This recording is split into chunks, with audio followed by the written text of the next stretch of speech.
Hey guys, welcome back. Today I wanted to go over just a quick visual comparison of something I find really cool. Over here we have chlorophyll. This is the green pigment found in plants.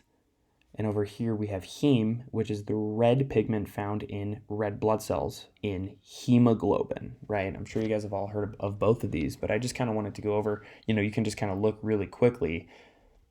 Very similar looking structures. There is a carbon tail that's not drawn in here. That's kind of a big difference, but the other thing would just be the central metal, which I'll get to. So chlorophyll, right, is found in plants, and it's responsible for photosynthesis.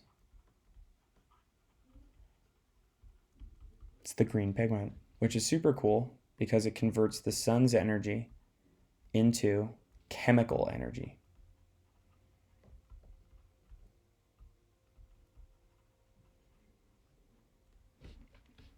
Right? And then photosynthesis is cool because, and you'll see it here in a second, it uses CO2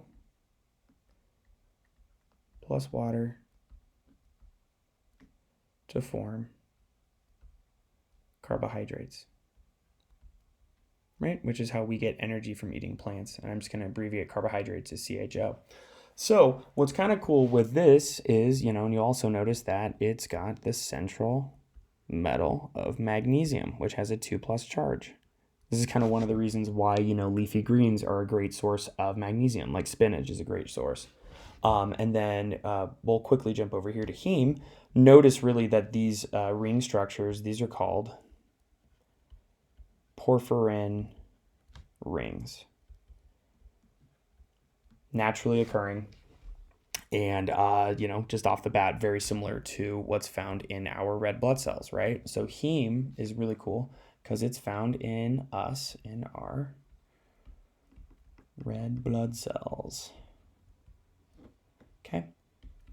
In hemoglobin. Let me just break down the word hemoglobin. Heme is responsible for heme. Globin is the protein portion that surrounds heme. There's 4 heme units in one hemoglobin protein, which is why a red blood cell can bind to 4 oxygens and transport them through our body, right? And this is really cool because through cellular respiration, which is the process we use, what's kind of cool is it's kind of opposite of photosynthesis, right? So we use carbohydrates and we get energy through this process, but the byproducts are we produce CO2 and H2O, right? We breathe this out. And what's kind of cool about this is the central atom here, right, is iron, which is super important. This is why people who are, iron deficient tend to have iron deficiency anemia, because iron is a 2+ charge found in the middle here in heme. And what's kind of cool is that oxygen, and a lot of people don't really keep this in mind, that oxygen is really electronegative. It's found on the upper right of the periodic table, right? That kind of up in the top right, it's electronegative. It has like a partial negative charge. So there's a natural affinity, and there's a few other factors, obviously, that come to play where oxygen and iron, when it has a 2+ charge, kind of has a natural marriage to one another.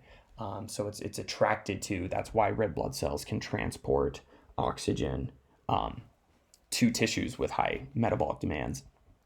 So you guys, that's really quickly it. Just kind of next time you hear that saying, that we share like 50% of our DNA with a banana, it's kind of cool. I mean, there's obviously these are not interchangeable. That's not the case. I'm not saying that they both do the same thing at all, or they're a substitute for one another, but just look at how similar we are to plants in terms of just the pigments that are responsible for energy production in both plants and humans in our red blood cells via hemoglobin. All right, guys, hope you like that, and I'll see you for another video at a different time. Thanks.